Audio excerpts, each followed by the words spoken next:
ಎರಡನೇ ಸುದ್ದಿ ಕಡೆಗೆ ಹೋಗೋಣ. ಒಂದು ಪತ್ರ ಬರೆಯಲಾಗಿದೆ. ಈ ಪತ್ರಕ್ಕೆ ಉತ್ತರವೂ ಕೂಡ ಸಿಕ್ಕಿದೆ. ಪತ್ರ ಬರೆದಿರುವಂಥವರು ಗೃಹ ಸಚಿವರಾಗಿರುವಂತಹ ಪ್ರಿಯಾಂಕ್ ಖರ್ಗೆ ಅವರು. ಖರ್ಗೆ ಅವರ ಪತ್ರದಲ್ಲಿರುವಂತಹ ಉಲ್ಲೇಖ ಆಗಿರ್ತಕ್ಕಂಥ ಅಂಶಗಳು ಯಾವ್ಯಾವು ಅಂತೇಳಿ ನೋಡ್ತಾ ಹೋದ್ರೆ RSS ಬಗ್ಗೆ ಸಾಲು ಸಾಲು ಪ್ರಶ್ನೆಗಳನ್ನು ಗೃಹ ಸಚಿವ ಪ್ರಿಯಾಂಕ್ ಖರ್ಗೆ ಅವರು ಕೇಳಿದ್ದಾರೆ. ಈಗಾಗಲೇ ಅವರು ಈ ವಿಚಾರವನ್ನು ಸಾರ್ವಜನಿಕವಾಗಿಯೂ ಕೂಡ ಬಹಳಷ್ಟು ಬಾರಿ ಈ ಪ್ರಶ್ನೆಗಳನ್ನು ಕೇಳಿದರು. ಆದರೆ ಅದಕ್ಕೊಂದು ಲಿಖಿತ ರೂಪವನ್ನು ಕೊಟ್ಟಿದ್ದಾರೆ ಈ ಪತ್ರದ ಮೂಲಕ. RSS ಸಾಂಸ್ಥಿಕ ಸ್ಥಾನಮಾನದ ಸಾಕ್ಷಿಗಳೇನು ಅನ್ನುವಂತಹ ಪ್ರಶ್ನೆಯನ್ನು ಪ್ರಿಯಾಂಕ್ ಖರ್ಗೆ ಅವರು ಎತ್ತಿದ್ದಾರೆ. ಅಷ್ಟೇ ಅಲ್ಲದೆ RSS ಬಗ್ಗೆ ಕಾನೂನು ಸ್ಪಷ್ಟೀಕರಣಗಳನ್ನು ನಮಗೆ ಕೊಡಬೇಕು ಅನ್ನುವಂಥದ್ದನ್ನು ಈ ಪತ್ರದಲ್ಲಿ ಅವರು ಒತ್ತಾಯಿಸಿದ್ದಾರೆ. ವಿಶೇಷವಾಗಿ 60,000 ಶಾಖೆಗಳು, ಕೋಟ್ಯಂತರ ಸ್ವಯಂ ಸೇವಕರಿದ್ದಾರೆ ಅನ್ನುವಂಥದ್ದನ್ನು RSS ಹೇಳ್ಕೊಳ್ಳುತ್ತೆ. ಕರ್ನಾಟಕದಲ್ಲಿ 2194 ಸಮಾಜೋತ್ಸವಗಳು ನಡೆದಿದ್ದಾವೆ ಅನ್ನುವಂಥ ಅಂಕಿಅಂಶವನ್ನು ಇಲ್ಲಿ ಉಲ್ಲೇಖ ಮಾಡಲಾಗಿದೆ. ಸಂವಿಧಾನಬದ್ಧವಾಗಿ ಕಾನೂನು ಅನುಸರಣೆಗಳ ಪ್ರಶ್ನೆಗಳಿವೆ ಅನ್ನುವಂಥ ವಿಚಾರವನ್ನು ಪ್ರಸ್ತಾಪಿಸಿದ್ದಾರೆ. ಇಷ್ಟು ದೊಡ್ಡ ಸಂಘಟನೆ ಅನಾಮಧೇಯವಾಗಿ ಕಾರ್ಯನಿರ್ವಹಿಸುತ್ತಿದೆ ಅನ್ನುವಂಥದ್ದು ಪ್ರಿಯಾಂಕ್ ಖರ್ಗೆ ಅವರು ಎತ್ತುತ್ತಾ ಇರುವಂತಹ ಆಕ್ಷೇಪ. ಮತ್ತು ವಿಶಾಲವಾದ ಶಿಸ್ತುಬದ್ಧ RSS ಸಂಸ್ಥೆಗಿರುವ ಕಾನೂನು ಮಾನ್ಯತೆ ಏನು ಅನ್ನುವಂತಹ ಪ್ರಶ್ನೆಯನ್ನ ಈ ಪತ್ರದ ಮುಖೇನ ಅವರು ಕೇಳಿದ್ದಾರೆ. RSS ಹೊಣೆಗಾರಿಕೆ, ಆರ್ಥಿಕ ಪಾರದರ್ಶಕತೆ, ಹಣಕಾಸಿನ ಮೂಲಗಳು ಏನೇನು ಅನ್ನುವಂಥದ್ದನ್ನು ಕೂಡ ಕೇಳಲಾಗಿದೆ. ಜೊತೆಗೇನೆ ದೇಣಿಗೆಗಳು, ಕೊಡುಗೆಗಳು, ಖರ್ಚು ಮತ್ತು ಸ್ವತ್ತುಗಳ ವಿವರಗಳನ್ನು ನೀವು ನಮಗೆ ತಿಳಿಸಿ ಅಂತ ಹೇಳಿ ಈ ಪತ್ರದ ಮೂಲಕ ಅವರು ಒತ್ತಾಯಿಸಿದ್ದಾರೆ. ತೆರಿಗೆಗಳನ್ನು RSS ಕಾನೂನಿನ ಪ್ರಕಾರ ಪಾವತಿಸಲಾಗ್ತಾ ಇದೆಯೇ ಅಥವಾ ಇದನ್ನು ಸಂವಿಧಾನದ ಪ್ರಕಾರವಾಗಿ ನೀವು ಪಾವತಿಸ್ತಾ ಇದ್ದಾರಾ? ನೋಂದಣಿ ಆಗದೆ ಕೆಲಸ ನಿರ್ವಹಿಸೋದಕ್ಕೆ ಕಾನೂನುಗಳು ಇವೆಯಾ ಅನ್ನುವಂತಹ ಪ್ರಶ್ನೆಯನ್ನು ಕೂಡ ಕೇಳಿದ್ದಾರೆ ಪ್ರಿಯಾಂಕ್ ಖರ್ಗೆ ಅವರು. ಅವರ ವಿಚಾರಧಾರೆಯ ವ್ಯಾಪ್ತಿಯಲ್ಲಿ ಅವರು ಈ ಪ್ರಶ್ನೆಗಳನ್ನು ಮುಂದಿಟ್ಟಿದ್ದಾರೆ. ಮತ್ತೊಂದು ಕಡೆ ಇದಕ್ಕೆ RSS ಕಡೆಯಿಂದಲೂ ಕೂಡ ಉತ್ತರ ಬಂದಿದೆ. ಪ್ರಿಯಾಂಕ್ ಖರ್ಗೆ ಪ್ರಶ್ನೆ ಮತ್ತು ಸಂಶಯಗಳಿಗೆ ಮೋಹನ್ ಭಾಗವತ್ ಅವರು ಉತ್ತರವನ್ನು ಕೊಟ್ಟಿದ್ದಾರೆ. ಅವರು ಅವರ ಸಿದ್ಧಾಂತದ ಆಧಾರದಲ್ಲಿ ಉತ್ತರಗಳನ್ನು ಅವರು ಕೊಟ್ಟಿದ್ದಾರೆ. ಕೇರಳದ ತ್ರಿಶೂರ್ನಲ್ಲಿ RSSನ ಮುಖ್ಯಸ್ಥ ಮೋಹನ್ ಭಾಗವತ್ ಅವರು ಪ್ರತಿಕ್ರಿಯೆಯನ್ನು ನೀಡಿರುವಂಥದ್ದು. ವಿಶೇಷವಾಗಿ ಅಲ್ಲಿ ನಡೆದಂತಹ ಕಾರ್ಯಕ್ರಮದಲ್ಲಿ ಬಂದಂತಹ ಪ್ರಶ್ನೆಗೆ ಅವರು ಈ ಉತ್ತರವನ್ನು ಕೊಟ್ಟಿದ್ದಾರೆ. ಕೇರಳದ ತ್ರಿಶೂರ್ನಲ್ಲಿ ನಡೆದಂತಹ ಕಾರ್ಯಕ್ರಮದಲ್ಲಿ ನಮ್ಮಲ್ಲಿ ರಹಸ್ಯ ಏನೂ ಇಲ್ಲ, ಬಹಿರಂಗವಾಗಿ ನಾವು ಕೆಲಸ ಮಾಡ್ತಾ ಇದ್ದೇವೆ ಅಂತೇಳಿ. ಅಂದರೆ ನಾವು ಯಾವುದನ್ನು ಕೂಡ ಮುಚ್ಚುಮರೆ ಮಾಡ್ತಾ ಇಲ್ಲ, ನಾವು ಬಹಿರಂಗವಾಗಿ ಕೆಲಸ ಮಾಡ್ತಾ ಇದ್ದೀವಿ ಅಂತ ಹೇಳ್ಕೊಂಡು RSS ಮುಖ್ಯಸ್ಥರು ಹೇಳಿದ್ದಾರೆ. ದೇಶದ ಜನರಿಗೆ ಸಂಘದ ಬಗ್ಗೆ ಎಲ್ಲವನ್ನು ಕೂಡ ನಾವು ಹೇಳಿದ್ದೇವೆ. ಅಂದರೆ ನಾವು RSSನ ಪ್ರತಿಪಾದಿಸುವಂತಹ ಸಿದ್ಧಾಂತದ ವಿಚಾರಗಳು RSS ಬಗ್ಗೆ ಇರ್ಬೋದು, ದೇಶದ ಜನರಿಗೆ ನಾವು ಹೇಳಿದ್ದೇವೆ. ಮತ್ತು ಈ ವಿಚಾರಕ್ಕೆ ಸಂಬಂಧಪಟ್ಟಂತೆ ಇದೆಲ್ಲವೂ ರಾಜಕೀಯ ಗಿಮಿಕ್ಗಳು ನಡೀತಾನೆ ಇರ್ತವೆ ಅಂತ ಅವರು ಉತ್ತರವನ್ನು ಕೊಟ್ಟಿದ್ದಾರೆ.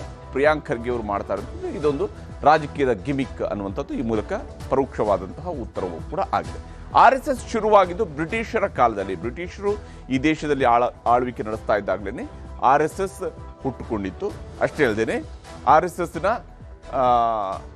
ಚಟುವಟಿಕೆಗಳಿಗೆ, ಸಂಘದ ಕೆಲಸಕ್ಕೆ ನೋಂದಣಿ ಬೇಕಾಗಿಲ್ಲ ಅನ್ನುವಂತಹ ತಮ್ಮ RSSನ ವಿಚಾರಧಾರೆಯನ್ನು ಅವರು ಸಮರ್ಥಿಸಿಕೊಂಡಿದ್ದಾರೆ. ಹಿಂದೂ ಧರ್ಮಕ್ಕೆ ನೋಂದಣಿ ಬೇಕಾಗಿಲ್ಲ ಅಂತ. ಅಂದರೆ RSSನ ಜೊತೆಗೆ ಅವರು ಹಿಂದೂ ಧರ್ಮವನ್ನು ಕೂಡ ಸೇರಿಸಿ ಈ ನೋಂದಣಿ ಬೇಕಾಗಿಲ್ಲ ಅಂತ ಹೇಳಿದ್ದಾರೆ. ಸರ್ಕಾರದ ಅನುದಾನ ಬೇಕಾದವರು ನೋಂದಣಿಯನ್ನು ಮಾಡಿಸ್ಕೊಳ್ಬೇಕು. ರಿಜಿಸ್ಟ್ರೇಷನ್ ಯಾರು ಮಾಡಿಸ್ಕೋಬೇಕು ಅಂದರೆ ಸರ್ಕಾರದ ಅನುದಾನ ಯಾವ ಸಂಘ ಸಂಸ್ಥೆಗಳಿಗೆ ಬೇಕೋ ಅವ್ರು ಮಾಡ್ಕೋಬೇಕು. ಆದರೆ ಸಂಘಕ್ಕೆ ಈ ರೀತಿಯಾದಂತಹ ಅನುದಾನದ ಅವಶ್ಯಕತೆ ಇಲ್ಲ, ಸಂಘಕ್ಕೆ ಸರ್ಕಾರದ ಅನುದಾನ ಬೇಕಾಗಿಲ್ಲ ಅಂತ ಹೇಳಿ RSSನ ಮುಖ್ಯಸ್ಥರು ಹೇಳಿದ್ದಾರೆ. ನೋಂದಣಿ ಮಾಡಿಸ್ಕೊಳ್ಬೇಕಾಗಿರುವಂಥ ಅವಶ್ಯಕತೆ ನಮಗಿಲ್ಲ ಅನ್ನೋಂಥ ನಾವು ನೇರವಾಗಿ ಹೇಳಿದ್ದಾರೆ. ಸರ್ಕಾರಗಳೇ 2 ಬಾರಿ ಸಂಘವನ್ನು ನಿಷೇಧ ಮಾಡಿವೆ ಅನ್ನುವಂಥದ್ದನ್ನು ಹಿಂದೆ RSSನ್ನು ಯಾವ ಸಂದರ್ಭಗಳಲ್ಲಿ ನಿಷೇಧ ಮಾಡಲಾಗಿತ್ತಲ್ಲ ಅದನ್ನು ಉಲ್ಲೇಖ ಮಾಡಿ ಅವರು ಹೇಳಿದ್ದಾರೆ. ಸರ್ಕಾರಗಳೇ 2 ಬಾರಿ ಸಂಘವನ್ನು ನಿಷೇಧ ಮಾಡಿದ್ದಾವೆ. 100 ವರ್ಷಗಳಿಂದ ನೋಂದಣಿ ಮಾಡಿಸಿ ಅಂತ ಯಾರೂ ಕೂಡ ನಮಗೆ ಹೇಳಲಿಲ್ಲ, ಹಾಗಾಗಿ ನಾವು ನೋಂದಣಿಯನ್ನು ಮಾಡ್ಕೊಂಡಿಲ್ಲ. ಮತ್ತು ನೀವೇ ಹೇಳುವಂತಹ ಸರ್ಕಾರದ ಬಳಿ ಇರುವಂತಹ ಸಂವಿಧಾನದಲ್ಲೂ ಕೂಡ ಆ ರೀತಿಯಾದಂತಹ ಉಲ್ಲೇಖಗಳು ಇಲ್ಲ. ನೋಂದಣಿ ಮಾಡ್ಕೊಳ್ಳೇಬೇಕು ಅಂತೇಳಿ ಸಂವಿಧಾನದಲ್ಲೂ ಕೂಡ ಹೇಳಿಲ್ಲ. ಸರ್ಕಾರದ ಬಳಿ ಇರುವಂತಹ ಸಂವಿಧಾನದೂ ಕೂಡ ಅದನ್ನು ಹೇಳಿಲ್ಲ ಅಂತ ಹೇಳಿ RSSನ ಮುಖ್ಯಸ್ಥರು ಹೇಳಿದ್ದಾರೆ. ಈ ವಿಚಾರದಲ್ಲಿ RSS ಮುಖ್ಯಸ್ಥರ ಉತ್ತರ ಹೀಗಿತ್ತು ಅನ್ನೋದು ನಿಮ್ಗೆ started in British times and Sangha started as a public will. I narrated you how that churning of minds went on and the all accepted conclusion was taken up and worked upon. That was the Sangha. So it doesn't need any restrictions. Hindu Dharma is not registered. Many things are not registered. Those who want to have funds from the government, they require registration. That has to be there. But Sangha, government knows Sangha is there. Government banned us twice, and that ban was released. Once by court order, another by Satyagraha. So government knows they banned RSS. That means they knew RSS is there. RSS is recognized. All this has happened over 100 years. Nobody told us that you must register. Our constitution, written constitution, is with the government. We have submitted it in 1950s. Therein government would have said, okay, all is well, but you have not registered. First register, then we will accept. They did not say that. So why should I respond? All this is politics.